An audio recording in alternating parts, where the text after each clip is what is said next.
In classic World of Warcraft, there are hundreds of quests players will complete on their journey to level 60, and some of them will be particularly memorable, sometimes for the great rewards, sometimes for the epic journey, and oftentimes because of how obnoxious it is to complete certain objectives. In this video, I will be covering the 10 most annoying quests in classic World of Warcraft, and how much of a pain they really are.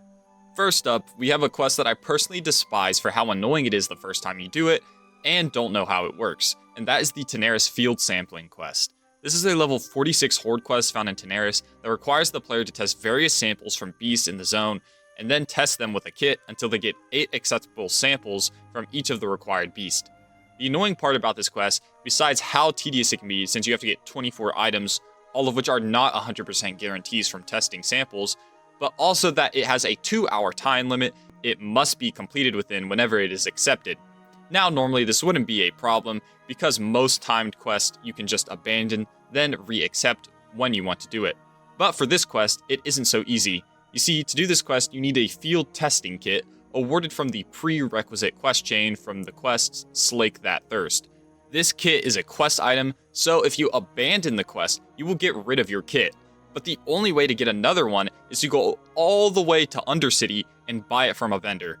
This is of course incredibly annoying if you don't know this, as players doing this for the first time who don't want to drop everything for this quest will abandon the quest and have to take an extra 30 minutes to go to Undercity and back. This alone makes this quest super annoying, but the inconsistency of getting the quest items just makes it even worse, since you can spend upwards of 40 minutes getting every sample. Next, I want to cover some of the super annoying dungeon drop quests, first of which is the quest Uldaman Power Stones, which is completed in the caves before you ever actually enter Uldaman. This quest is super annoying for 2 reasons. First, the drop rates feel absolutely abysmal. This quest requires 8 of 2 different types of Power Stones, both of which have a roughly 1 in 6 chance to drop from the elite outside the instance. This means sometimes you could have to kill upwards of 100 mobs to even get the items you need. This is made so much worse though by the fact that it is an elite group quest you will typically do with other people.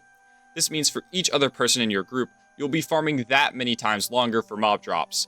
This quest just takes so long to do, and can easily take beyond an hour. I would never recommend going out of your way to do this quest, especially since the rewards are nothing special and just aren't worth the effort. The next dungeon quest to cover is the Deviate Hides quest completed in the Wailing Caverns. This quest requires you to loot 20 hides from the various deviant enemies, both inside and outside the dungeon. While normally this wouldn't be too bad, this similarly suffers from the same issue as the Power Stones with the low drop rates in shared group loot. I have never ran Wailing Caverns and completed this quest in one run while my group also is on the quest. Simply, there are just not enough enemies in the dungeon to complete it, and it isn't uncommon to fully clear Wailing Caverns with less than 10 hides in your possession. Luckily, the rewards for this quest are pretty decent, with both a 10-slot bag and decent leather pants, but it often means you will have to farm elites outside of the instance in the cave if you want to finish the quest, and that can still take quite a while.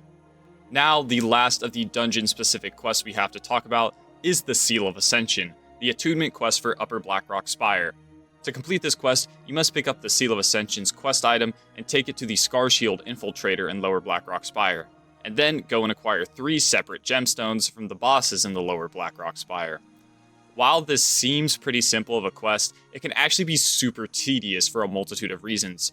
First, to complete the quest, you need at least 1 full run of Lower Blackrock Spire, which isn't terrible since you can get other loot that you will likely need anyways, but it still adds a lot to the completion time. This isn't accounting for the fact that the gems all have less than a 50% drop rate, so you are not guaranteed to see them drop and will likely require at least 3 or 4 runs to see all of them. This also isn't accounting for sharing the loot with your party members, so if even one other person in your group needs these gems, your life is made even harder. Real quick, if you're enjoying the video so far, make sure to leave a like and subscribe for more WoW content.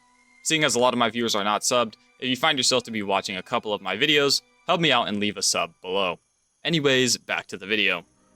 On the topic of annoying attunement quests, we of course have to talk about the Onyxia attunement quest chains for both Horde and Alliance. Each faction has very long and tedious quest chains to attune to Onyxia's lair, both requiring them to travel the world and take on max level dungeons. The Alliance, of course, has to take several trips into BRD and do the tediously long Marshal Windsor escort quest, which is notorious for how annoying it is. The Horde has to go all over Azeroth killing different drakes from the different dragonflights. This can easily take almost an hour and requires a group of around 10 people to even kill the drakes comfortably. Everyone knows how annoying the Onyxia attunement is, and it is dreaded by every player as they reach level 60. The next quest I want to discuss is both the Green Hills of Stranglethorn in STV and the Lost Pages of Ashenvale, both of which I grouped together because they are basically the same thing. Both of these quests require you to gather 15 and 12 pages respectively, which drop randomly from mobs in each zone. These quests are overall just super tedious, because getting all of the pages when there is no guarantee of when or where you get them is just obnoxious. And they will fill up a ton of inventory space, even when you are not on the quest, since the pages can still drop. Luckily, you can buy the pages from the auction house, so you can get the quest done rather quickly, but if you don't want to do that, it just sucks. Also, if you have not done the quest ever, or not in a while at least, not every page exists for the Green Hills of Stranglethorn, and the chapters only need certain sets of pages, so you might go searching for certain pages that don't even exist or just aren't needed. Another quest in Stranglethorn that is also extremely obnoxious, and depending on your luck can take well over an hour, is the quest Mock Thoradin's Enchantment for Horde, requiring you to obtain an aged Gorilla Sinew. You only need one of this item, and it drops from the Elder Mistveil gorillas at quite a low drop rate. I've had this item take almost an hour for it to drop, and I've also gotten it in about 5 minutes. So, really how annoying this quest can be is all up to luck. Farming gorillas for upwards of an hour is not unheard of for this one item, and is definitely one of the most notorious low drop rate quests in Classic WoW.